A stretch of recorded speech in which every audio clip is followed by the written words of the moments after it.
అవని అన్నదాంట్లో కూడా ఓ పాయింట్ ఉంది. ఏంటది?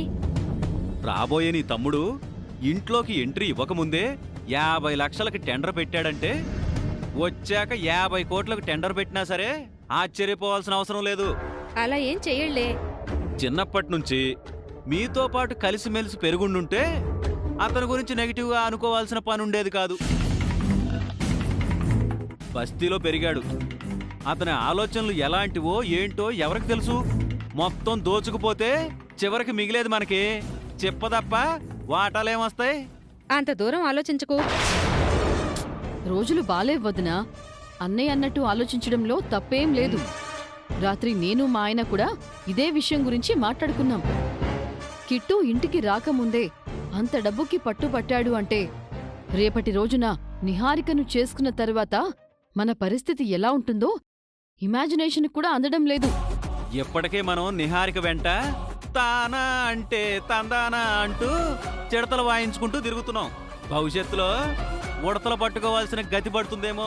నేను పెద్దిరాజన్నయ్య బయటవాళ్లం కాబట్టి మీ తమ్ముడు గురించి ఇలా మాట్లాడుతున్నామని అనుకోవద్దు వదినా. ఆహా, లేదు లేదు. నాకు కూడా కొంచెం తేడాగానే అనిపిస్తుంది. నా తమ్ముడు రేపు ఇంట్లో అడుగుపెట్టిన దగ్గర్నుంచి ఎలా ఉంటుందో ఏంటో. మీకేం కాదు వసంత గారు.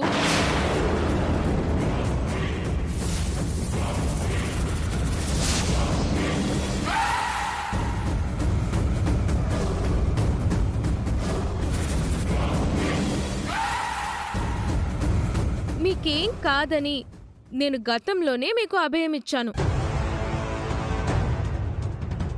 మీ తమ్ముడితో నా పెళ్లైన తర్వాత మీకేదో అన్యాయం జరిగిపోయేలా నా స్వార్థం నేను చూసుకుంటాను అని మీరు అనుకోకండి. కిట్టుతో నా పెళ్లి తప్పనిసరి పరిస్థితుల్లో జరిగింది అంటే కిట్టుని మన గ్యాంగ్లో కలిపేసుకుందాం. నా టార్గెట్ పాయింట్స్ 3. నెంబర్ 1 కోడలు కావటం. నెంబర్ 2 అధికారాలు సంపాదించుకోవడం. నెంబర్ 3 శ్రీకర్ అవనీల మీద పగని సాధించుకోవడం. సో నా టార్గెట్స్లో మీరు లేరు. మీరు నా వెల్ విషర్స్ కాబట్టి నా టార్గెట్స్లో ఉండరు. మీరు ఎప్పటికీ ఇలాగే ఉండండి. నేను మీకు ఉపయోగపడతాను, సరేనా?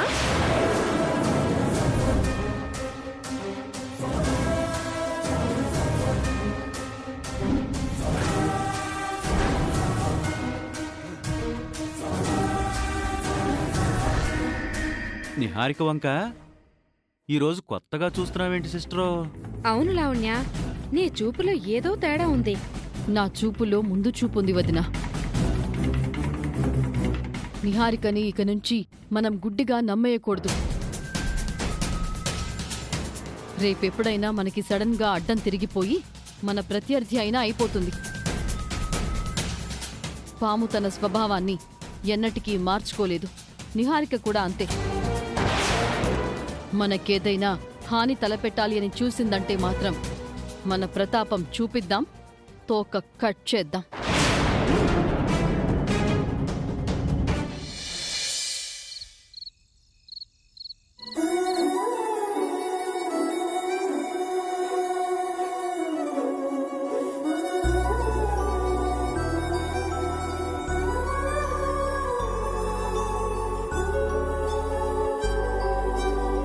అవని,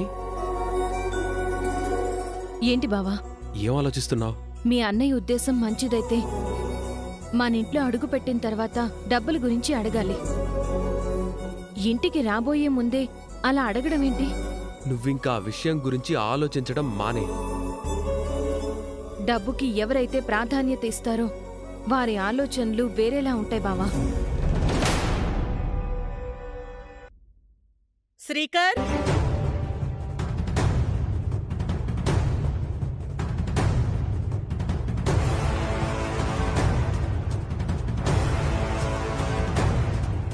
రానా. ఏంటమ్మా?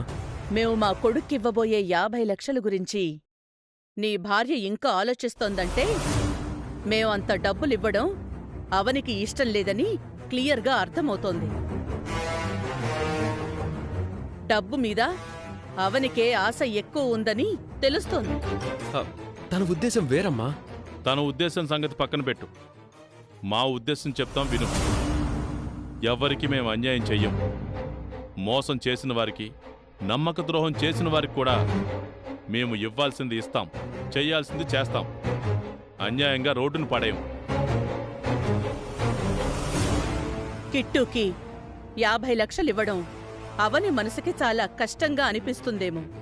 అది మనసులో పెట్టుకొని రేపు నా కొడుకు వచ్చాక వాడి మనసును విరిచేసే పనులు చెయ్యొద్దని చెప్పు. 25 సంవత్సరాలుగా మా బిడ్డ గురించి బాధపడుతున్నావు. అప్పుడు చనిపోయాడని, ఇప్పుడింకా కళ్ళ ముందుకు రాలేదని. ఆ బాధని మరింత ఎక్కువయ్యేలా చెయ్యొద్దని చెప్పు. తల్లిగా, తండ్రిగా మేం పడే బాధ మీకెప్పుడు అర్థమవుతుందో తెలుసా? మీకు పిల్లలు పుట్టి మీరు తల్లిదండ్రులుగా మారినప్పుడు. పిల్లల్లో కొందరు మంచివారుంటారు, మరికొందరు చెడ్డవారుంటారు. తల్లిదండ్రుల్ని గుండెల్లో పెట్టుకునేవాళ్ళు, గుడికట్టి మరీ చూసుకునేవాళ్ళు ఉంటారా? గుండెల మీద తన్నేవాళ్ళు ఉంటారు. ఆ బాధ మీకు తెలియాలంటే మీకు పిల్లలు కలిగి చాలా విషయాల అనుభవంలోకి వచ్చాక తెలుస్తుందిరా. కిట్టు రావాలి, నిహారికని పెళ్లి చేసుకోవాలి. అప్పుడే వంశాచారాలు ముందుకు కొనసాగుతాయి. మీరు ఎటూ మా పరువు, గౌరవం నిలబెట్టలేకపోయారు. కనీసం వాళ్లనైనా నిలబెట్టనివ్వండి. 10 మందిలో తలెత్తుకుని తిరగగలుగుతాం. లేదంటే రాబోయే పండగలకి, జాతరలకి, ఏరు వక్కలకి మా ఊరు కూడా వెళ్ళలేం. నువ్వు మా రక్త సంబంధానివి. నువ్వైనా అర్థం చేసుకుంటావని నీకు చెప్పాం. నువ్వు మీ ఆవిడ గారికి చెప్పుకో.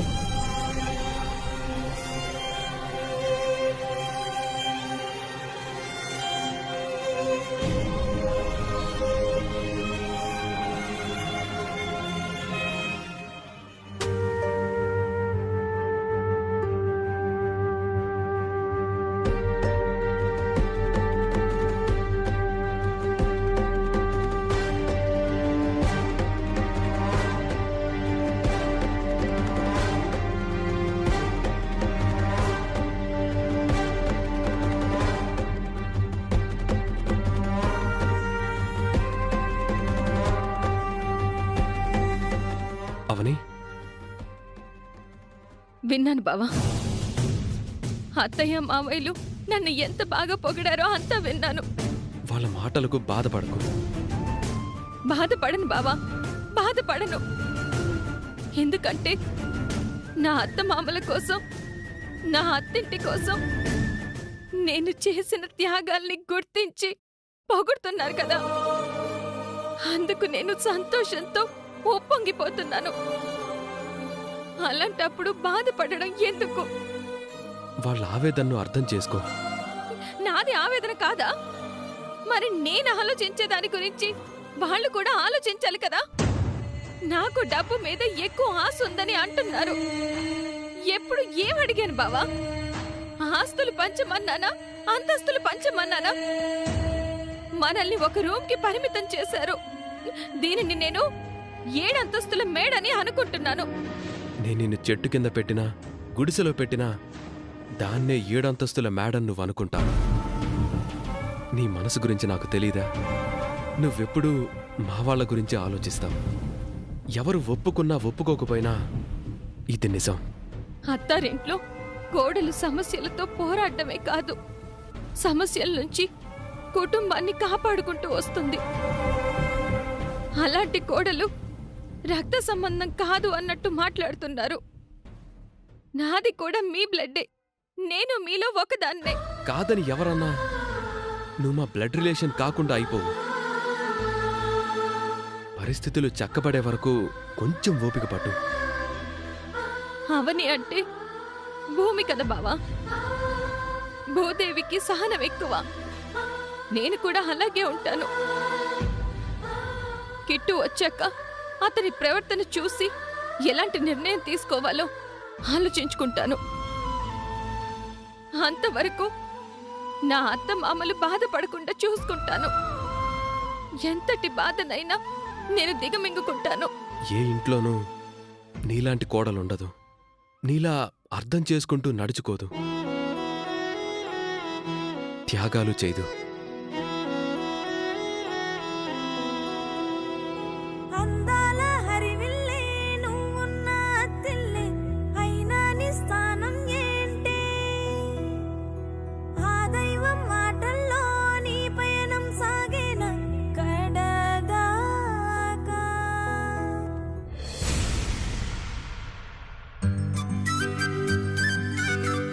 బావా, ఆ తొందరగా కానివ్వు. మీ అన్నయ్య బయలుదేరిపోయాడు. మరో 10 నిమిషాల్లో వచ్చేస్తాడు. సరే అవని. యాండి యాండి వస్తున్నాను వేదా.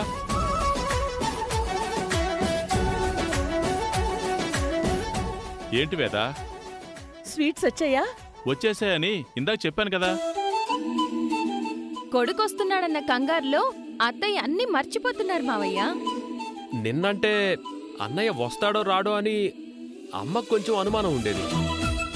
నువ్వు అన్నయ్య దగ్గరికి వెళ్ళి మాట్లాడడం, ఇంటికొచ్చాక ఫోన్ చేయడం అన్నీ జరిగిన తరువాత అన్నయ్య ఖచ్చితంగా వస్తాడనే నమ్మకం కలిగింది. అందుకే అమ్మ కంగారులో అన్నీ మర్చిపోతుంది. అత్తయ్య గారి సంగతి అటుంచండి. మీరేంటి ఈ పనుల్లో దూరారు? నువ్వేటూ చేయడం లేదు కదక్కా, అందుకే మేమే చేస్తున్నాం. నిన్నంతా మా ఇంటికి నా తమ్ముడు రావడం ఇష్టం లేదన్నట్టు మాట్లాడావు. ఇప్పుడేమో హడావుడి చేస్తున్నావు. దీన్నే లౌక్యం అంటారు. మనం అనుకున్నది జరగనప్పుడు జరుగుతున్న దాంట్లో పాలు పంచుకుంటే మంచివాళ్లుగా మార్కులు పడతాయి కదా. అవని క్యారెక్టర్ గురించి కరెక్ట్గా చెప్పావన్నయ్య. చూడండి అక్క, అన్న, వదిన్లు తుఫాన్లొచ్చే ముందు వాతావరణ శాఖ వారు హెచ్చరికలు జారీ చేస్తారు. అందరూ జాగ్రత్తగా ఉండండి అని. అప్పుడు జాగ్రత్త పడతాం. అంతేగాని అసలు మనకి వర్షాలే వద్దు అని అనుకోం కదా.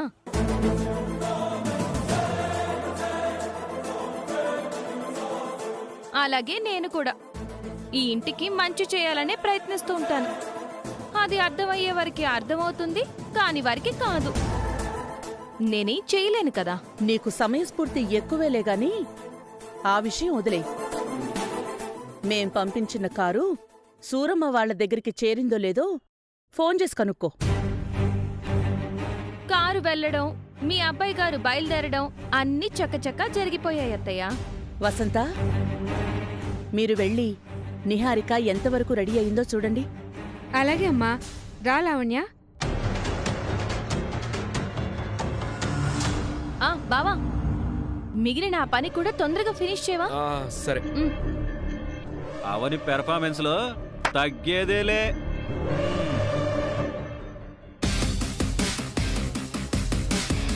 మేకప్ అయిపోయిందా?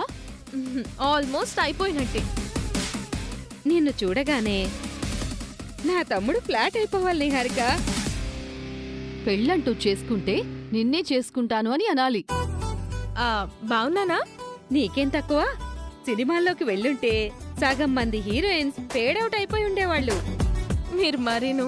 నిజం నిహారిక, నువ్వు సూపర్గా ఉంటావు. బస్తీ బాయ్ ఎలా ఉంటాడో ఏంటో. ఆ అవని నా తమ్ముణ్ణి రాకుండా చేద్దామని భారీ ప్లానే వేసింది. వాడు 50 లక్షలు డిమాండ్ చేసినందుకు అలా చేసుండదు. ఖచ్చితంగా నీ కాబోయే మొగుడు దాని మొగుడు కంటే అందంగానే ఉండుంటాడు. అందుకే అలా చేసింది. అయితే జలస్ ఫీల్ అవుతుందన్నమాట. అవని,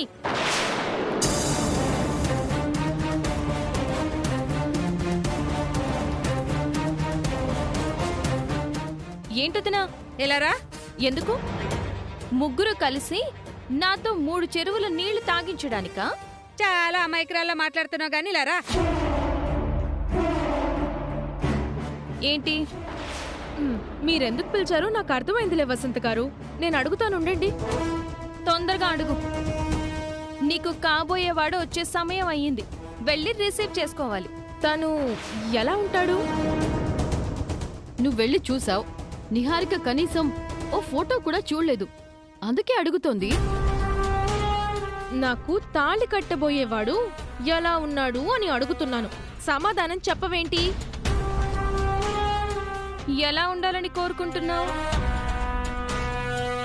నా పక్కన ఈడు జోడులా ఉండాలి, శ్రీకర్ గారిలా.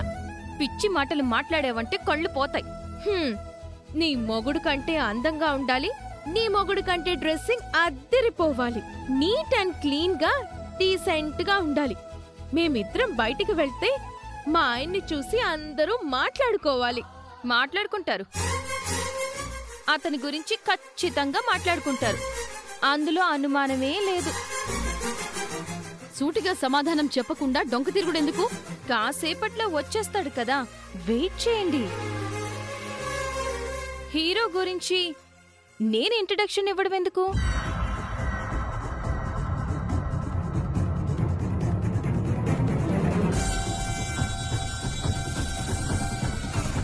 అవని మాట తీరు చూస్తుంటే వచ్చేవాడు తేడాగా ఉన్నట్టు అనిపిస్తోంది. అదేం కాదు, శ్రీకర్ కంటే బావుండుంటాడు. అందుకే ఈర్ష్యతో అలా మాట్లాడుతుంది. నేనీర్ష్యపడ్డం కాదు, వచ్చేవాడి అవతారం చూసి మూర్ఛపోతుంది. లావణ్య కన్నట్టు వచ్చేవాడు నాకు మ్యాచ్ కాకపోతే నేను రిజెక్ట్ చేసేస్తాను. కిట్టు వచ్చేంత వరకు అత్తయ్య నిన్ను గదిలోనే ఉండమంది. వచ్చాక పిలుస్తాం, సరేనా? సరే అక్క. పదవదిన. తొందరగా రారా బాబు, నీ కటౌట్ చూడాలని ఇక్కడ అందరము వెయిటింగ్.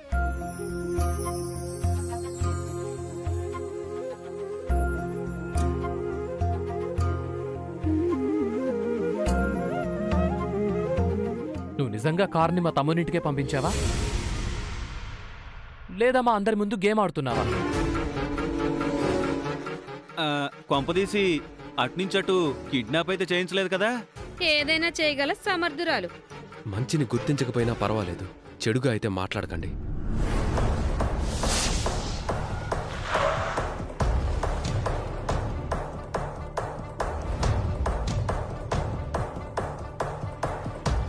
ఐదు నిమిషాలు ఆలస్యం అయితే చాలు, నోటికి ఎంతొస్తే అంత అనేస్తారు.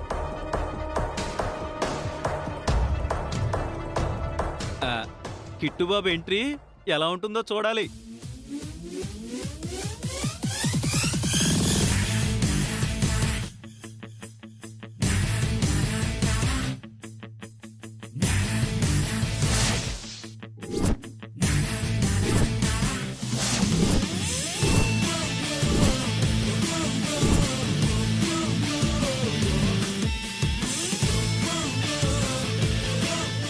కిట్టు అంటే పాన్ ఇండియా హీరోలా లేకపోయినా కనీసం సౌత్ ఇండియా హీరోలాగా అయినా ఉంటాడనుకున్నాను. మనోడేంటి అస్థిపంజరానికి చొక్కా ప్యాంటు వేసినట్టున్నాడు. అతను కిట్టుని పెంచిన నాన్న. కాసేపు నోరును కుట్టేసుకో అన్నయ్యా. అయితే ఇప్పుడు కిట్టు దిగుతాడు.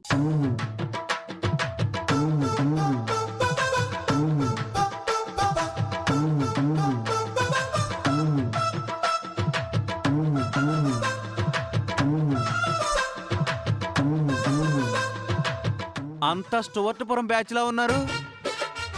అసలైనోడు తప్ప అనవసరమైన బ్యాచ్ అంతా దిగుతుంది.